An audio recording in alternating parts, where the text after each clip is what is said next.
Historia ya serikali ya Jamhuri ya Muungano wa Tanzania.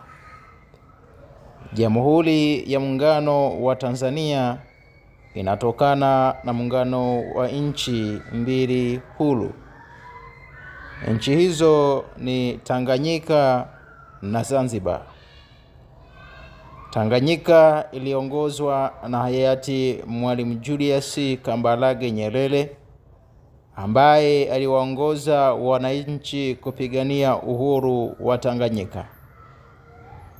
Tanganyika ilipata uhuru wake tarehe 9 mwezi Desemba mwaka 1961.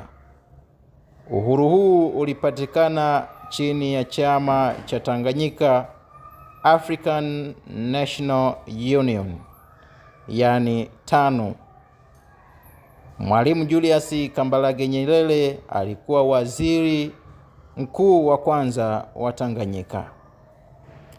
Zanzibar iliongozwa na hayati Sheikh Abeid Amani Karume, ambaye aliwaongoza wananchi wa Zanzibar kupigania uhuru wao kutoka kwa utawala wa sultan.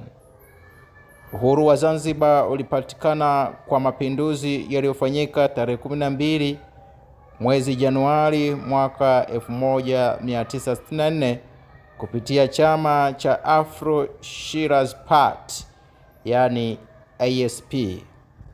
Baada ya kupata uhuru, hayati Sheikh Abeid Amani Karume akawa rais wa kwanza wa Zanzibar.